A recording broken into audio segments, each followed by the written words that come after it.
Episodio 6. Offerus y el alquimista. Una pieza perdida del rompecabezas.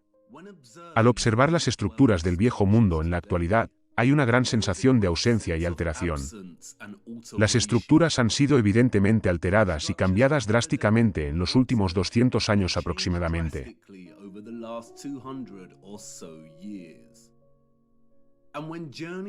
Y, al viajar por nuestro reino y estudiar estas estructuras, persiste una tremenda sensación de ausencia. Falta algo. El concepto de recolección etérea, a través de estas maravillosas antenas, no es suficiente.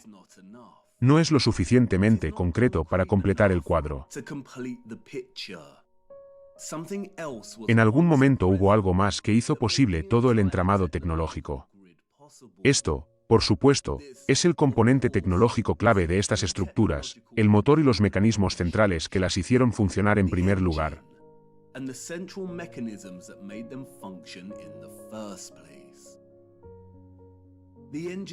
Los motores no eran, por supuesto, tokamaks.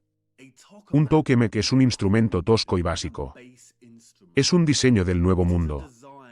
No pertenece al viejo mundo. No habría tenido cabida en sus estructuras.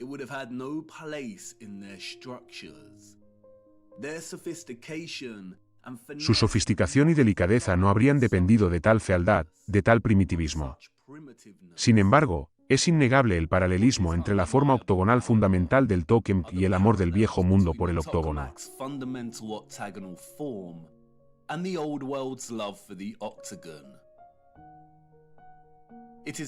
Es muy probable que la formación octogonal sea un componente esencial a la hora de generar un vórtice toroidal. Vemos el octógono en todas partes en el mundo antiguo.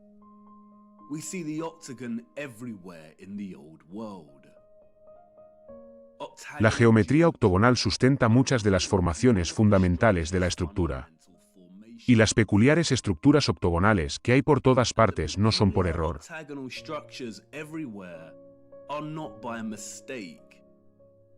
Son lo que parecen, cáscaras vacías que alguna vez albergaron algo más. Esta sensación de vacío está en todas partes y sigue sin explicación. Muchas torres y cúpulas se elevan a cúpulas más pequeñas y huecas.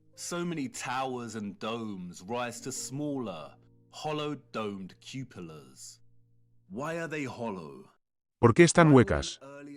¿Por qué una civilización anterior perdería tanto tiempo y energía construyendo una estructura aparentemente superflua e inútil?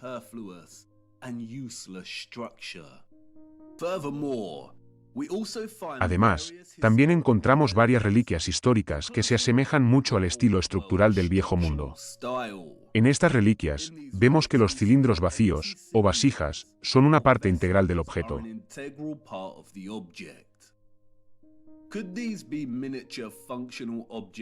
Podrían ser objetos funcionales en miniatura que reflejan la forma de los espacios vacíos más grandes que vemos en las estructuras del mundo antiguo. Quizás una especie de microobjeto doméstico que permitía el acceso a la producción de energía de las redes eléctricas más amplias.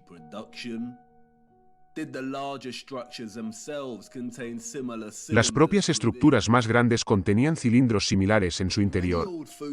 En muchas fotografías antiguas, las cúpulas y los espacios octogonales.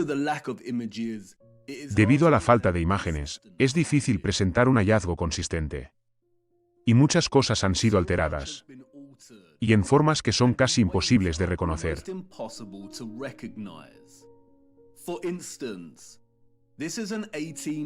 Por ejemplo, esta es una ilustración de 1880 de la llamada finalización de la Catedral de Colonia. Se centra en la parte superior de una de estas agujas. Las tablas de madera aquí son andamios. Como se puede ver, la parte superior de estas agujas se abre, revelando una especie de cilindro.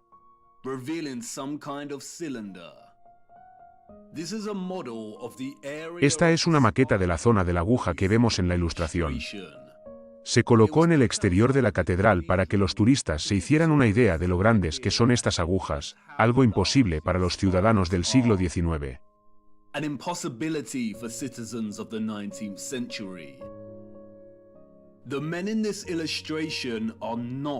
Los hombres de esta ilustración no están completando la aguja final de la catedral. Están eliminando lo que existía en el contenedor de su cúspide. Y esto nos lleva a preguntarnos cuántos otros aspectos y características de estas estructuras se abren de forma similar. ¿Y por qué se abren? ¿Qué contenían? Curiosamente, es lo esotérico y lo oculto lo que proporciona algunas pistas.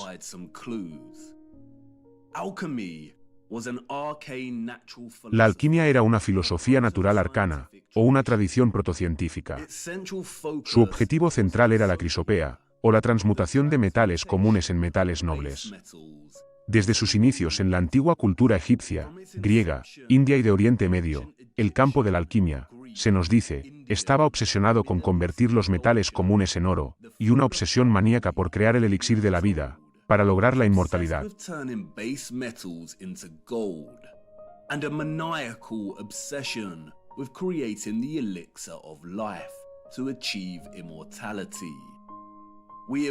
Todos hemos oído hablar del medieval Nicolas Flamel y de la piedra filosofal. Es un campo de investigación impregnado de un rico tejido de ocultismo, misticismo de la cábala y magia.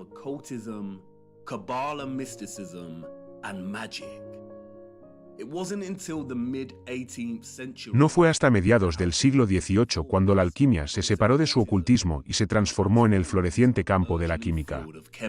Sin embargo, hubo un pequeño resurgimiento del ocultismo durante el siglo XIX que continuó en el siglo XX.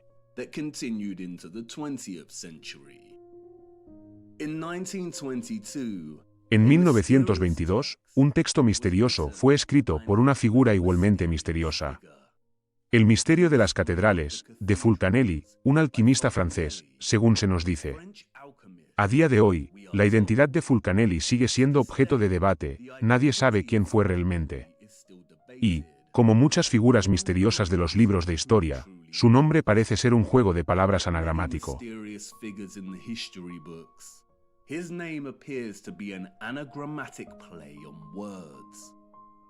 Fulcan es una referencia a Vulcano, el dios romano del fuego. Y Eli, una referencia a él, la palabra cananea para Dios.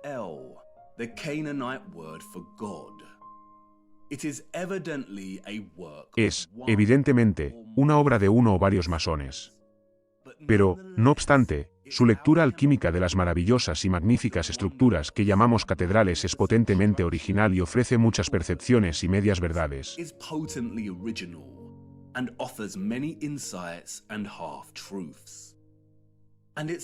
Y es en la lectura que hace Fulcanelli de la estatua de Opferus, que fue sacada de la Catedral de Notre Dame y destruida, donde empieza a ofrecer al lector algunas verdades.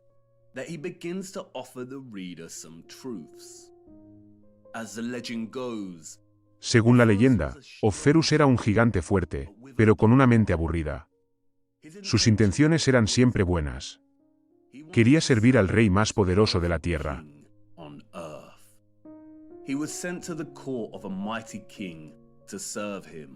Fue enviado a la corte de un poderoso rey para servirle. Un día, el rey al oír a un cantante decir el nombre del diablo, se persignó con terror. ¿Por qué haces esa señal?, preguntó Opferus. Porque temo al diablo, respondió el rey. Si le temes, no eres tan poderoso como él, razonó Opferus. Quiero servir al diablo. Y así lo hizo y se enroló entre los siervos de Satanás.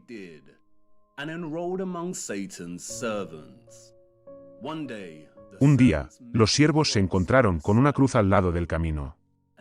Y el diablo les ordenó que se dieran la vuelta. ¿Por qué?, preguntó el curioso Opferus. Porque temo la imagen de Cristo, respondió el diablo. Si le temes, no eres tan poderoso como él. Razonó Opferus. Quiero entrar al servicio de Cristo, exclamó Opferus.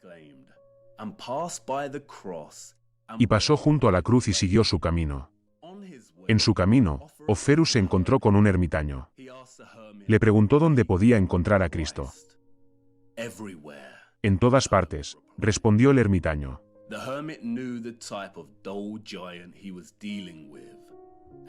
El ermitaño conocía el tipo de gigante aburrido con el que se enfrentaba y sabía que no aceptaría la oración. Así que condujo a Oferus a un violento río y le dijo: los pobres que han cruzado esta agua se han ahogado. Quédate aquí y llévalos sobre tus fuertes hombros. Si haces esto, Cristo te reconocerá como su siervo. Y así lo hizo.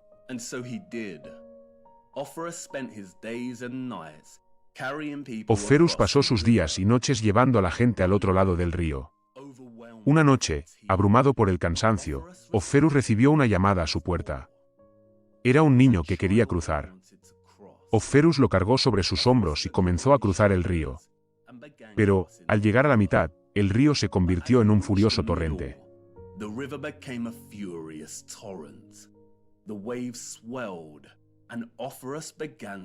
La ola crecía y Oferus empezó a flaquear. Temiendo que el niño se cayera, Oferus arrancó un árbol para apoyarse en él. Pero el niño era cada vez más pesado. Oferus empezó a temer que el niño se ahogara. Levantó la cabeza y preguntó: «Niño, ¿por qué te haces tan pesado? Me parece que llevo el mundo». El niño respondió: «No solo llevas el mundo, sino que llevas al que hizo el mundo. Yo soy Cristo. Como recompensa, te bautizo en el nombre del Padre, en mi propio nombre y en el nombre del Espíritu Santo. A partir de ahora, te llamarás Cristóbal». Cristóbal caminó por la tierra el resto de sus días para enseñar la palabra de Cristo. Cristóbal, el que lleva a Cristo para las masas. Sin embargo, al centrarse en Oferus, Fulcanelli revela una cierta clave para abrir otra capa de significado en la expresión simbólica de la leyenda.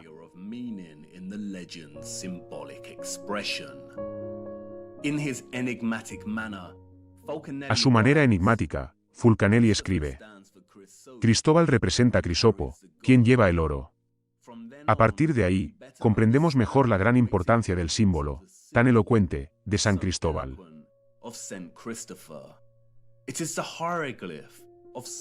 Es el jeroglífico del azufre solar, Jesús, o del oro naciente, levantado sobre las olas mercuriales y luego llevado, por la energía limpia de este mercurio, al grado de poder que posee el elixir.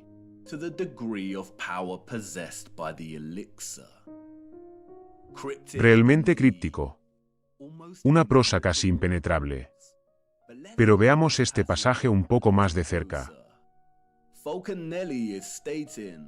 Fulcanelli afirma que, en la leyenda simbólica, Jesús o Cristo es el oro naciente. Naciente significa que está naciendo. La raíz etimológica de la palabra proviene del concepto de comienzo o nacimiento. El oro naciente aquí, o el azufre solar, no es solo oro. Es un oro que está creciendo en todo su potencial. La última parte del fragmento explica por qué el oro crece. Porque es transportado por las ondas mercuriales.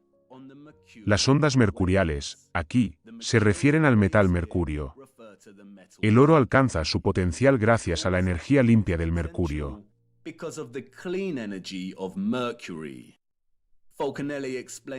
Fulcanelli explica que el color del mercurio es un gris emblemático. Y eso explica que muchas de las representaciones de San Cristóbal lo revistan de ese color.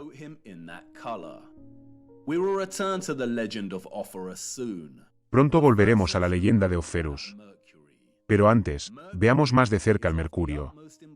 El mercurio es de suma importancia a la hora de entender, no solo la mecánica de la tecnología del mundo antiguo, sino también a la hora de entender nuestro propio tiempo contemporáneo en el que nos encontramos atravesando el enigmático paisaje de los símbolos que han dado forma a nuestra comprensión de la historia y a nuestro lugar en ella.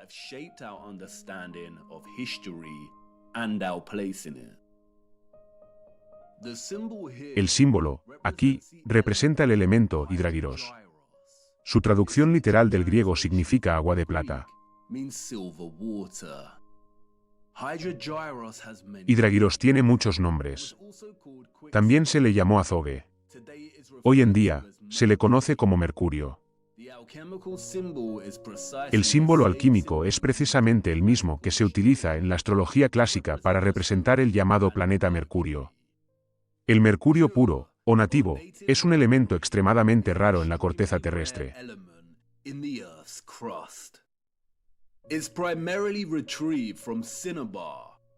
Se extrae principalmente del cinabrio, una forma pigmentada de color rojo o escarlata brillante del sulfuro de mercurio.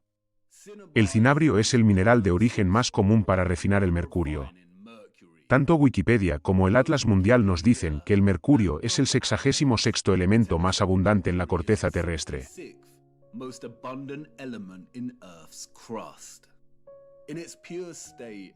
En estado puro, el mercurio es un líquido similar a la plata.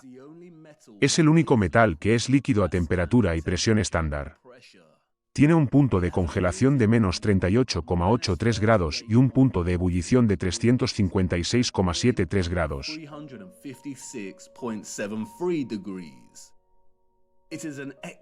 Es un excelente conductor de la electricidad. Sus usos se basan principalmente en la electricidad. Tiene un papel primordial en la iluminación fluorescente. Otros usos son los termómetros y las amalgamas dentales.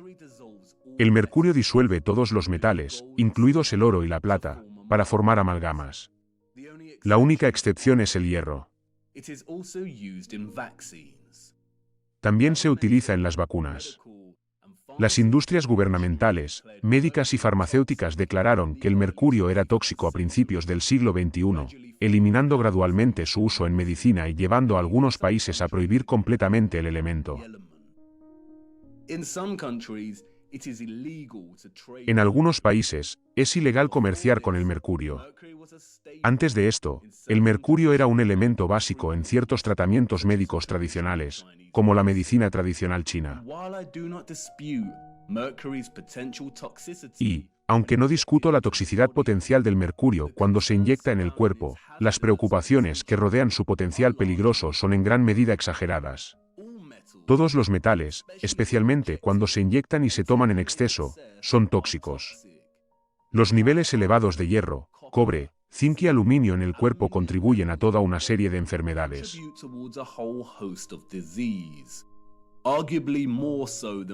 Podría decirse que más que el mercurio.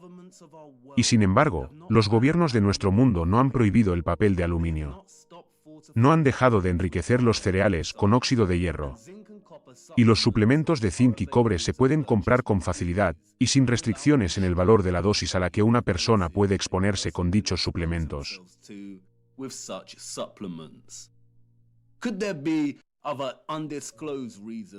¿Podría haber otras razones no reveladas para demonizar y restringir el mercurio?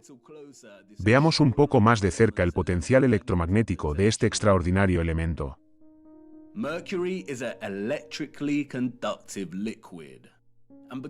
El mercurio es un líquido conductor de la electricidad. Por ello, se ha utilizado históricamente para crear interruptores de luz, electrodos en algunas baterías, como gas para crear iluminación fluorescente. Lo que es más interesante, se utilizó, según nos cuentan, en los faros. Según la historia dominante, los fareros se encargaban de mantener la enorme lente de la parte superior del faro girando todo el día, todos los días. Una lente que giraba a una velocidad determinada hacía que la luz parpadeara.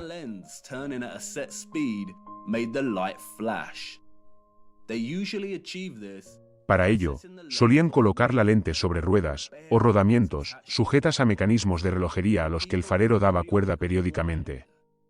A finales del siglo XIX, algunos guardianes, hartos de tener que dar cuerda al mecanismo del reloj, empezaron a hacer flotar sus lentes en mercurio líquido. La base metálica de la lente giraba más fácilmente en el mercurio, lo que ayudaba a que la luz girara más rápido con menos vueltas. Es una práctica que todavía se utiliza en algunos faros hoy en día.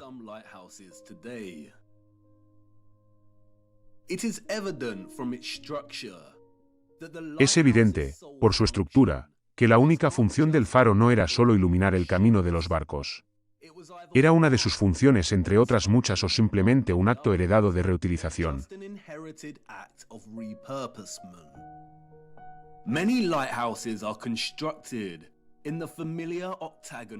Muchos faros están construidos con la conocida estructura octogonal. Muchos tienen las franjas rojas y blancas, indicativas de las centrales eléctricas. Muchos conservan sus antenas. Y estaban situados junto al agua.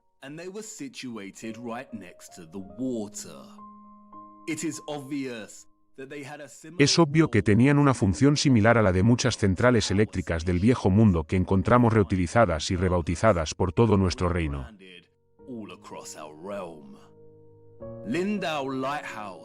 El faro de Lindauer, en Alemania, es un ejemplo fascinante. Vemos todos los dentículos y agujeros familiares, que sugieren la manipulación de vibraciones y frecuencias. Vemos la cúpula octogonal. Han sustituido la antena original por chatarra del Nuevo Mundo.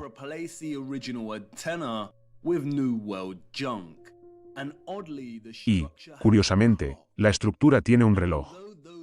Y, aunque los del Viejo Mundo hacían los relojes más avanzados jamás vistos, la presencia de una esfera de reloj aquí parece superflua.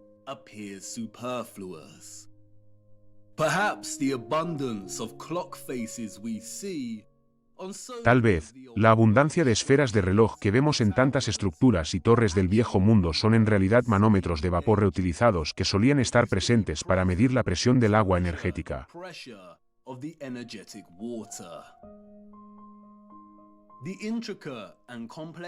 El intrincado y complejo diseño de estos faros habría sido una hazaña de la ingeniería para los del siglo XIX y sus predecesores, a menos que los anteriores al siglo XIX fueran tecnológicamente avanzados, lo que, por supuesto, lo eran.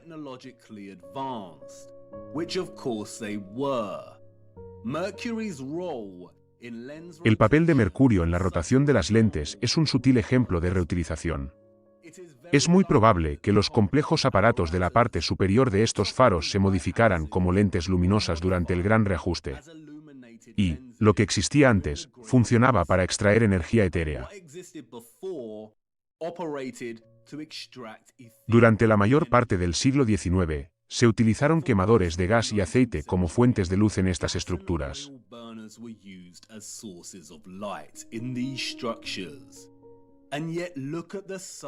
Y sin embargo, mira el tamaño de algunas de estas lentes. Mira la complejidad de los diseños. ¿Todo para albergar la luz que funciona con gas y aceite? No lo creo. La historia del faro es de suma importancia. 1. Porque aporta pruebas de la presencia de mercurio en algún tipo de aparato situado directamente en una cúpula, el mismo lugar que hoy vemos vaciado en tantas estructuras. 2. Porque la presencia del mercurio aquí debía permitir que las lentes girasen y rotasen más fácilmente.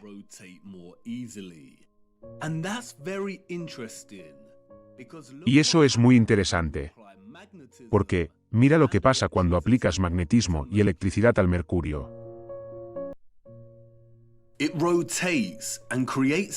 Gira y crea un vórtice, en el sentido de las agujas del reloj o en sentido contrario, según la aplicación de la corriente. Un vórtice, como sabes, es una expresión integral de un campo toroidal.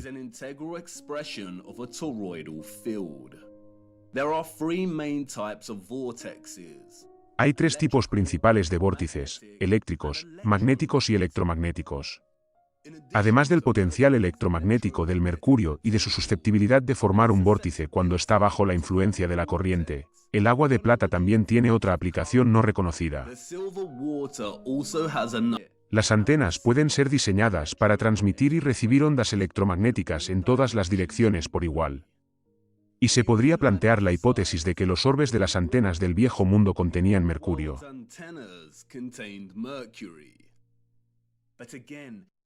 Pero, de nuevo, no es un secreto que el mercurio se amalgama con el oro y otros metales. Una amalgama es una aleación de mercurio y otro metal. El mercurio se amalgama fuertemente con el oro, el cobre, la plata y muchos otros metales.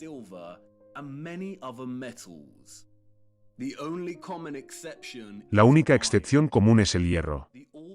Los orbes no podían contener mercurio porque, como has visto, el mercurio habría arrastrado el oro, la plata y el cobre y se habría amalgamado con los metales.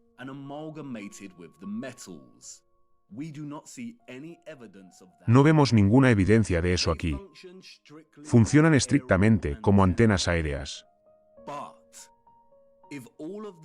Pero, si todas estas estructuras contuvieran algún tipo de motor o aparato, similar a las lentes de Fresnel que vemos en los faros, con el mercurio formando continuamente un vórtice, entonces tendríamos una configuración que permitiría a las antenas extraer energía etérea y transmitir fuertes señales electromagnéticas.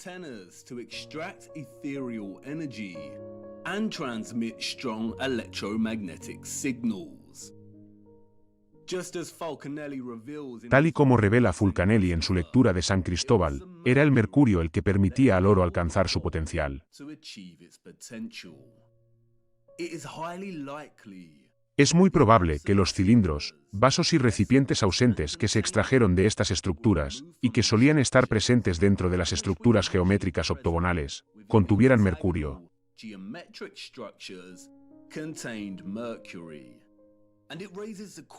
Y esto nos lleva a preguntarnos, si algunos faros siguen funcionando hoy en día con lentes de mercurio, ¿no seguirían extrayendo energía etérea? No, no lo harían.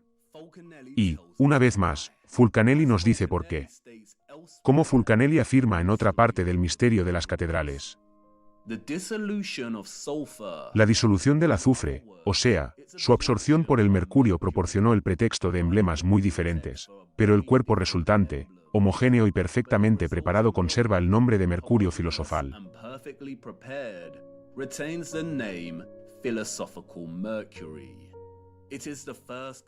Es la materia o el compuesto de primera clase, que solo requiere un proceso de cocción gradual para transformarse primero en azufre rojo, luego en elixir y después, en el tercer tiempo en la medicina universal.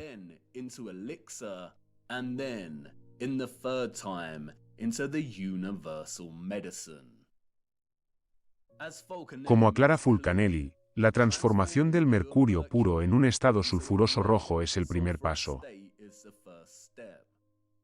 Y, como ya se ha dicho, el cinabrio, o sulfuro de mercurio, es rojo. Y, como vemos aquí en las representaciones de las túnicas de San Cristóbal, lleva una mitad gris, para indicar el mercurio, y otra mitad roja, que es indicativa del sulfuro rojo.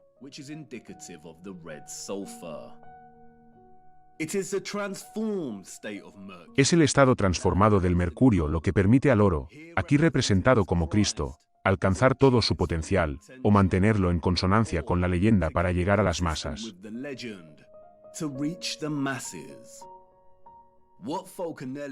Lo que Fulcanelli nos dice en realidad es que, para poder distribuir esta energía electromagnética limpia a través de los remates o antenas de oro, tenía que haber un tipo especial de mercurio.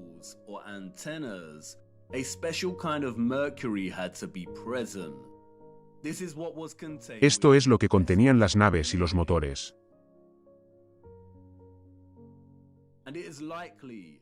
Y es probable que fuera este mercurio único el que permitirá la extracción de la energía etérea desde arriba en primer lugar.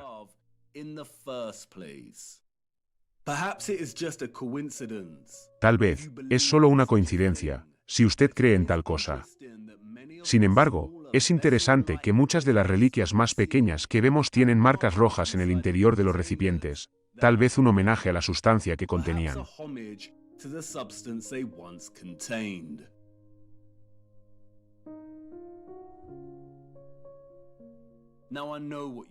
Ahora, sé lo que quieres decir.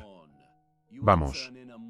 Estás convirtiendo un grano de arena en una montaña. Estás basando esto en unos pocos pasajes de las divagaciones de un engañador masónico.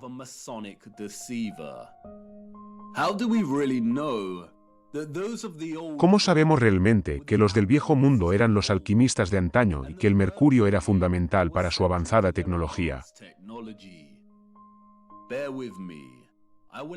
Tengan paciencia, expondré a este llamado Fulcanelli como el engañador masónico que es, más adelante. Pero, como dije antes, hay muchas medias verdades aquí que podemos extraer. Y hay que preguntarse por qué este texto críptico sobre el misterio de las catedrales se centra principalmente en explicar las estructuras y su simbolismo en términos alquímicos.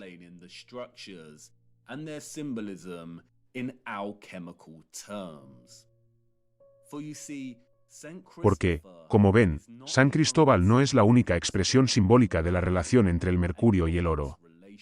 Al igual que con su adoración del sonido y el agua, el mundo antiguo expresaba esta relación alquímica en muchos símbolos.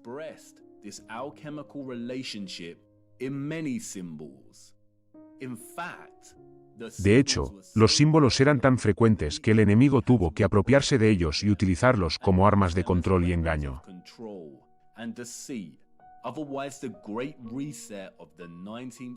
De lo contrario, el gran reajuste del siglo XIX habría fracasado. La genialidad del enemigo radica en su apropiación, rediseño y oscurecimiento deliberado de los símbolos, hasta el punto de que rastrear la historia y el verdadero significado de un símbolo en particular se convierte en una hazaña monumental.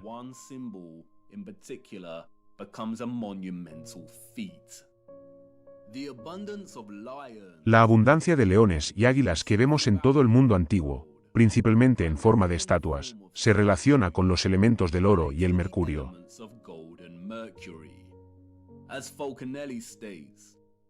Como afirma Fulcanelli, el león es el signo del oro. Representa una fuerza terrestre y fija, mientras que el águila representa la fuerza aérea y volátil. O el mercurio. Cuando los dos campeones se juntan, se atacan, se repelen y se desgarran con energía hasta que los antagonistas se convierten en un solo cuerpo, el mercurio animado.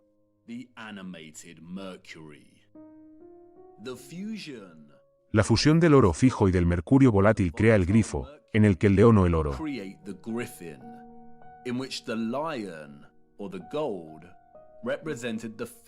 representaba la parte básica fija del compuesto que, en contacto con la volatilidad adversa, pierde la mejor parte de sí mismo, la que caracteriza su forma, que es en lenguaje jeroglífico la cabeza.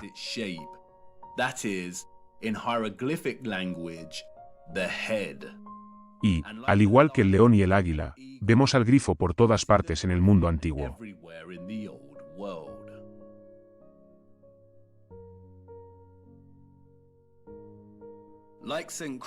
Al igual que San Cristóbal, el grifo simboliza el brebaje alquímico y la combinación de mercurio y oro que impulsaba la tecnología del viejo mundo.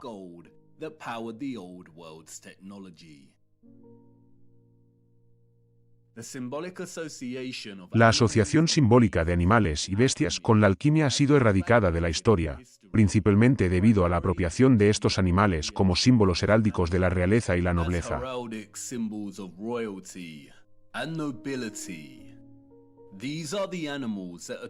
Estos son los animales que adornan los sellos imperiales nacionales, como vemos atribuidos al Imperio Romano, al Imperio Británico, a los Estados Unidos, etc., un acto de dominación post-colonial sobre el viejo mundo, la apropiación de su simbolismo y la erradicación de su historia a través de una narrativa falsificada.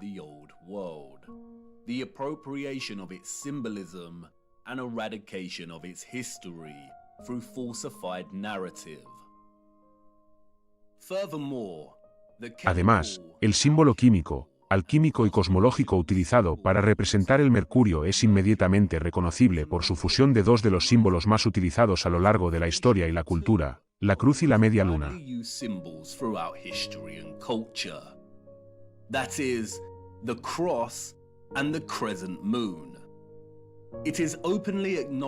Se reconoce abiertamente que, en un momento dado, toda la simbología religiosa era anterior a su uso y aplicación religiosa actual y pertenecía a otra cultura y representaba algo diferente durante distintas épocas históricas.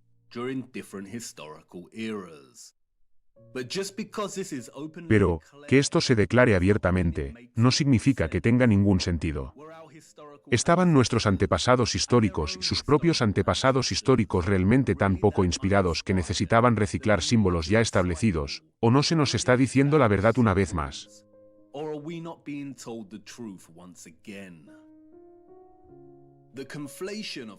La fusión de la simbología y la cultura cristianas e islámicas es tan frecuente en nuestro ámbito que, si se examina con detenimiento, empieza a parecer bastante absurda.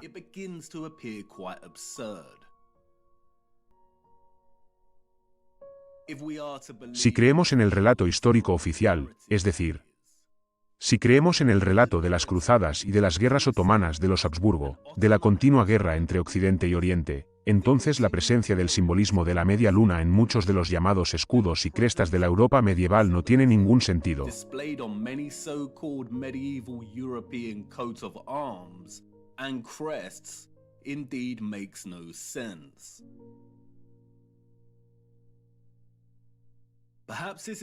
Quizás se trate de una apropiación cultural más. Pero la narrativa se vuelve muy poco convincente cuando nos fijamos en las propias estructuras.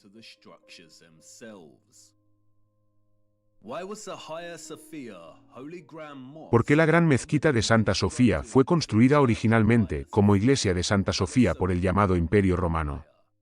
Se nos dice que siguió siendo una iglesia durante casi 1000 años.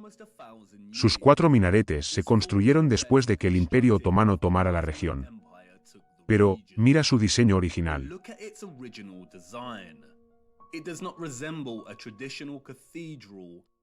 No se parece en absoluto a una catedral tradicional. Y esto lo vemos una y otra vez. La Catedral de Córdoba en España, originalmente erigida como una mezquita en el siglo VIII y luego convertida en una catedral en el siglo XIII.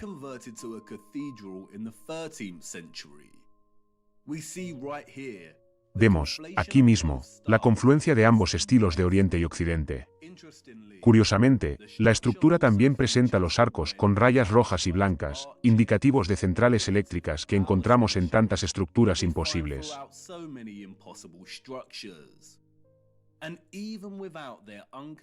Incluso sin sus narrativas poco convincentes de estructuras que pasan entre culturas, seguimos viendo la presencia de ambos estilos en muchas estructuras que no tienen esta narrativa adjunta.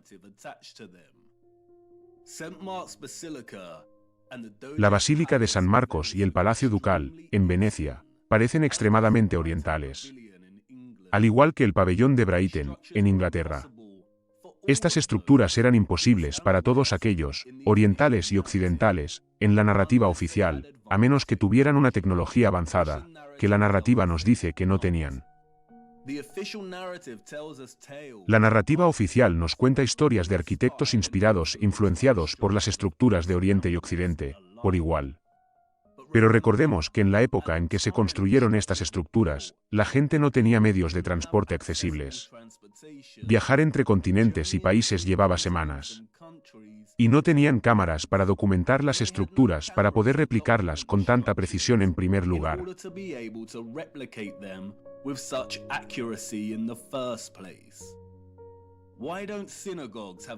¿Por qué las sinagogas no tienen su propio estilo particular, como las mezquitas y las catedrales? Vemos esta fusión de estilos arquitectónicos en todas partes.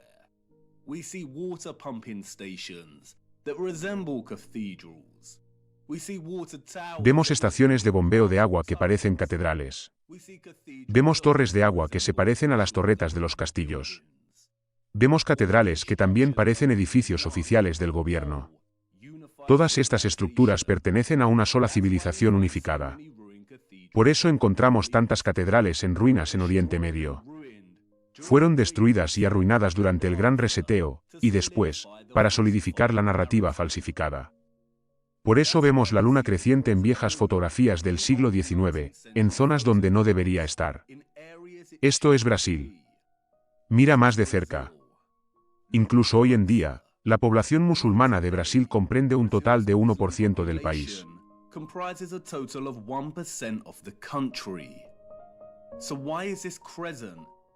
Entonces, ¿por qué esta media luna está presente en la parte superior de una de estas antenas, en el siglo XIX? ¿Por qué está presente en San Francisco, en 1905? ¿Por qué vemos muchas antenas estructurales compuestas tanto por la cruz como por la media luna?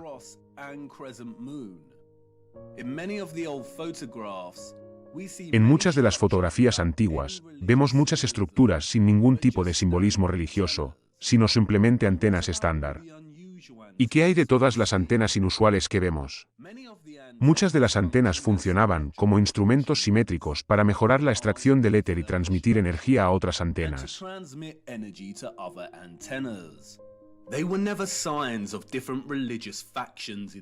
Nunca fueron signos de diferentes facciones religiosas en el mundo antiguo. Lo más probable es que más tarde se les designaran estos significados para fracturar la unificación del viejo mundo y su comprensión de Dios. Incluso la narrativa dominante admite que no fue hasta el siglo XIX cuando la media luna se asoció con el Imperio Otomano. Y no fue hasta 1950 que el símbolo se convirtió en el emblema del Islam.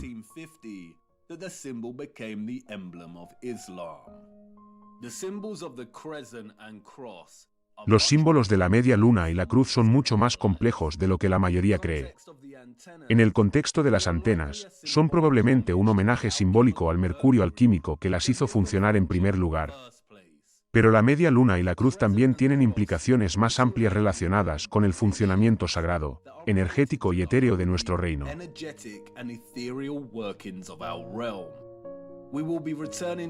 Volveremos a hablar de estos símbolos más adelante. Esto no pretende desacreditar el significado de estos símbolos en la actualidad. Los símbolos evolucionan con el tiempo. Pero, esta evolución fue cuidadosamente orquestada por nuestros controladores. Tampoco es para desacreditar a Dios. Y este punto es crucial. Entiendo que mucho de esto puede provocar a algunas personas. Pero, es imperativo entender que la religión, en un sentido institucional, fue creada por nuestros controladores como un medio de control. Muchas organizaciones religiosas de hoy en día son corruptas y utilizan la religión como fachada, cuando su verdadera lealtad reside en los controladores psicópatas de nuestro reino. La religión fue una herramienta esencial de engaño para justificar la infraestructura del viejo mundo. La religión no es sinónimo de comprensión de Dios, fe y oración. Y tampoco es desacreditar la vida del Hijo de Dios. No. Y esto es crucial. Y verás por qué, más adelante en nuestro viaje. Y, en muchos sentidos, esto es lo que Cristo trató de enseñar a la gente, a ver a través del engaño y la manipulación. Y cuando ores, no deberás ser como los hipócritas, pues les gusta orar de pie en las sinagogas y en las esquinas de las calles, para ser vistos por los hombres. Pero tú, cuando ores, entra en tu cuarto, y cuando hayas cerrado la puerta, ora a tu Padre que está en secreto. Como ves, las Escrituras son más precisas de lo que la mayoría entiende. Son a la vez relatos históricos, manuales de instrucciones para la vida y textos sagrados de profecía. Hay un puñado de textos que son tan importantes, que el enemigo ha estado tratando desesperadamente de alejar a la gente de ellos en los últimos tiempos. Y verás por qué esto es de suma importancia, más adelante en nuestro viaje.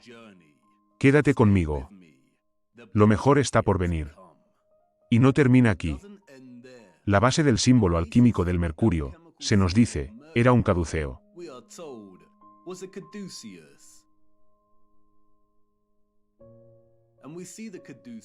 Y vemos el caduceo a través de los restos del viejo mundo.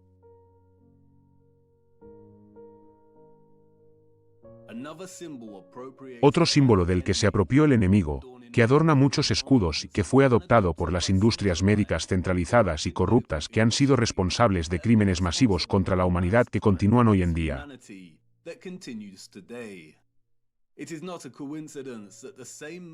No es una coincidencia que el mismo mercurio, que el símbolo representaba, se inyecte en los seres humanos a través de las vacunas para interrumpir todo su ciclo de metilación, lo que resulta en el autismo generalizado y toda una serie de trastornos neurológicos y metabólicos.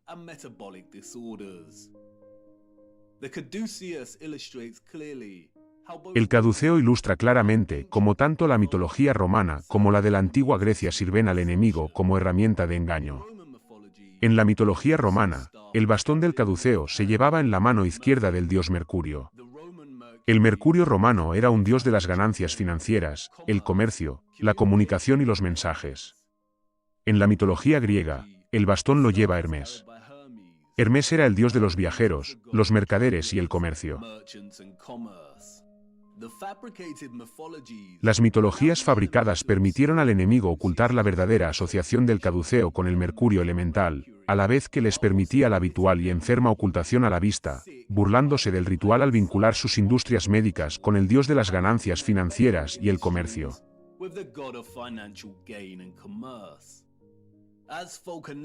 Como escribe Fulcanelli, la serpiente indica la naturaleza incisiva y disolvente del mercurio.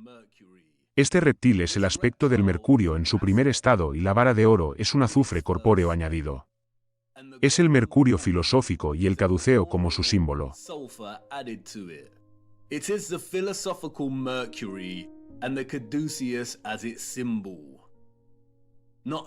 El caduceo no solo representa el elixir de mercurio, esencial para la transmisión de la energía electromagnética, sino que las serpientes en duelo forman una espiral, representante de la vía energética y del vórtice.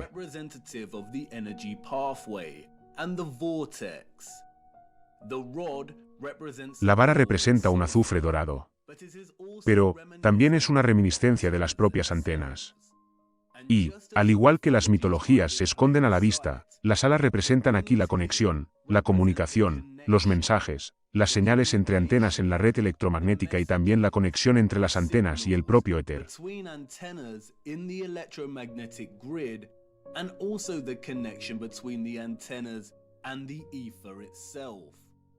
Al fin y al cabo, el dios romano Mercurio era conocido como el mensajero de los dioses.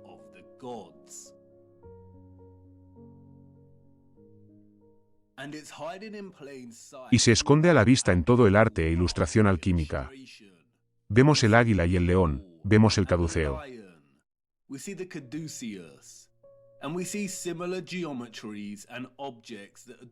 Y vemos geometrías y objetos similares que adornan la parte superior de las estructuras del viejo mundo. Y, sin embargo, sigue siendo difícil imaginar la red energética. Y aún más difícil de imaginar es el nivel de trabajo necesario para eliminar todos los motores y las naves, para destruir y ocultar lo suficiente del viejo mundo y comenzar a reescribir la historia, para que el gran reseteo haya sido un éxito. Lo que estamos viendo en el siglo XIX y principios del XX es la fase final del reseteo. Hubo un periodo transitorio. Y, como cualquier fase de transición, el periodo todavía utilizaba parte de la tecnología del viejo mundo que estaba tratando de eliminar. Y, como dije, el enemigo es perezoso. Realmente deberían haber eliminado estas fotografías y filmaciones. Mira.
La mayoría de estas imágenes fueron tomadas durante las ferias mundiales del siglo XIX y a principios del siglo XX.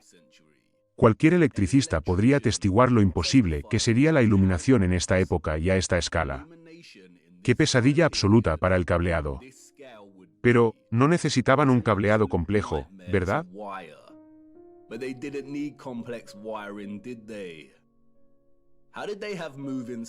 ¿Cómo es que tenían paseos laterales móviles durante este periodo? También vemos esta tecnología en los florecientes parques de atracciones estadounidenses de principios del siglo XX. Por algo los llamaban parques eléctricos. De hecho, la referencia a la electricidad se puede encontrar en todas partes entre los sitios reutilizados del Viejo Mundo.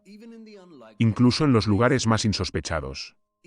Incluso en esta fase de transición del reajuste, estos entornos tienen un aspecto glorioso. Y esto con la mayor parte de la red de agua ya destruida. Solo imagina lo que fueron capaces de lograr. Muchos de los principales iconos simbólicos de nuestro tiempo se remontan al mercurio que hizo posible este viejo mundo electromagnético y tecnológico en primer lugar.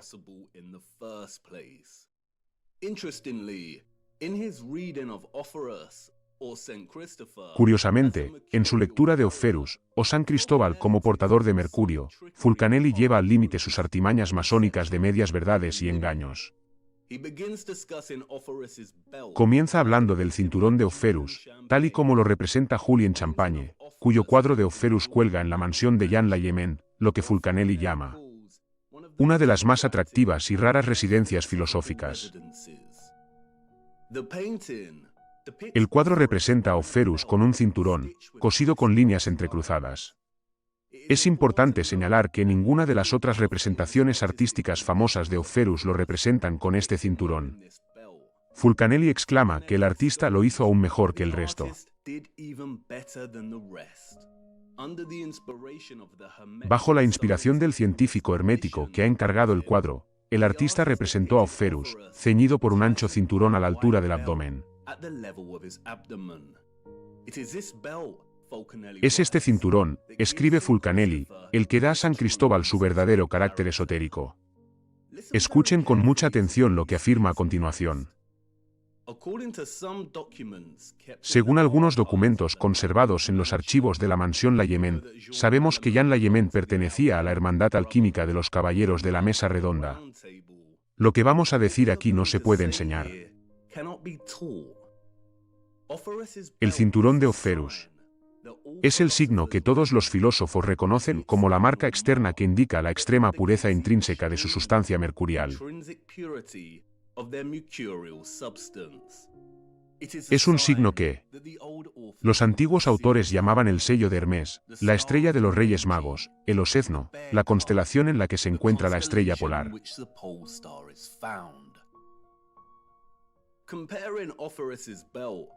La comparación entre el cinturón de Oferus y la constelación de la Osa por la estrella polar, o lo que se conoce como Osa Mayor o la Osa Mayor, en un principio no proporciona ninguna idea de a qué se refiere Fulcanelli. ¿Se trata solo de una divagación de un masón críptico y loco, o nos estamos perdiendo algo? Pero, si se comienza a trazar el patrón en el cinturón, entonces otro patrón oculto y familiar comienza a emerger dentro del propio patrón. Cuando se documenta a lo largo del año, en cada estación, la constelación de la Osa Mayor también forma este patrón, el símbolo de la esvástica. Símbolo ahora infame del mal, lo que muchos no saben es que, según la narrativa oficial, la esvástica fue uno de los símbolos más utilizados a lo largo de la historia y de las diferentes culturas.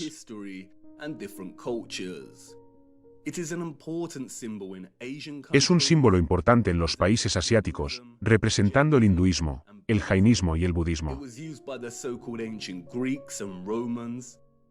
Lo utilizaron los llamados griegos y romanos antiguos, los druidas, los celtas, los nativos americanos, los primeros cristianos, etc. Lo vemos en mosaicos, iglesias rupestres, brazaletes, rosetones, cruces, cerámica, ropa y banderas. Lo vemos en todas partes a través del tiempo y la cultura.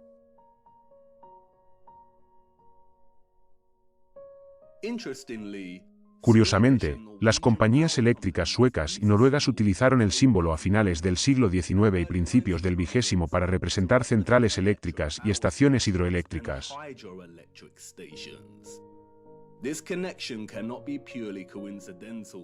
Esta conexión no puede ser una mera coincidencia.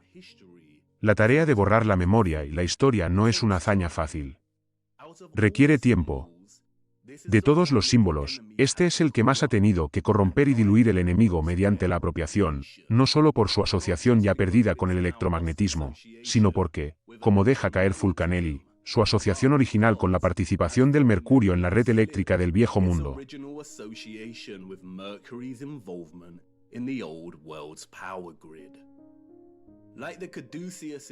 Al igual que las serpientes en espiral del caduceo, representa un vórtice que el mercurio produce en presencia del electromagnetismo. La esvástica es el vórtice. También representa otro vórtice, el que está debajo de Polaris y la Osa Mayor, en el centro.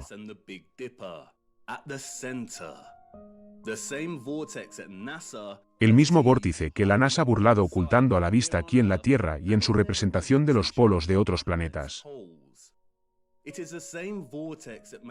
Es el mismo vórtice que Mercator y otros documentaron en mapas y escritos, el remolino que rodea Rupis Nigra y que se encuentra en el Polo Norte. Curiosamente, los científicos han descubierto recientemente grandes reservas naturales de la llamada toxina mercurio en el Polo Norte.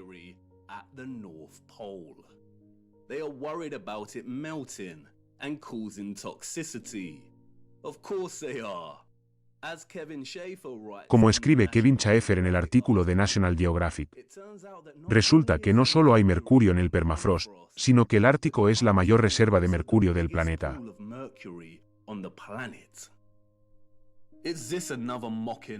¿Se trata de otra burla por su parte, o hay realmente una gran cantidad de mercurio en el norte? Volveremos a hablar de esto mucho más adelante en nuestro viaje.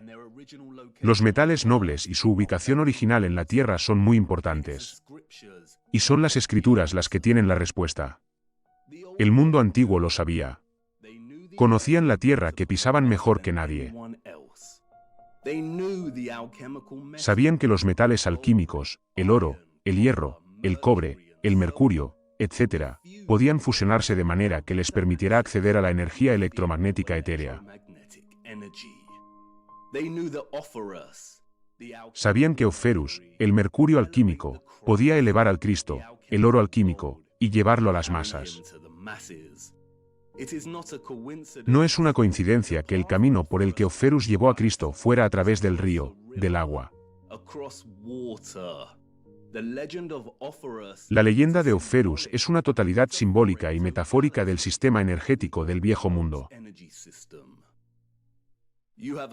Tienes una pregunta. Y tengo la sensación de que sé lo que vas a decir. ¿Quieres preguntar sobre los mapas, Mercator y demás?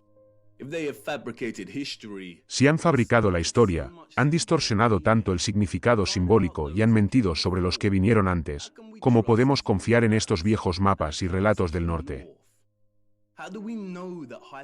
¿Cómo sabemos que Hiperbórea es un lugar real, y que hay un vórtice en el centro? Ese es el espíritu. Una pregunta importante. Por desgracia, no podemos confiar en los mapas, y tengo que mostrarte por qué. Y ahora es el momento de hablar de los relojes.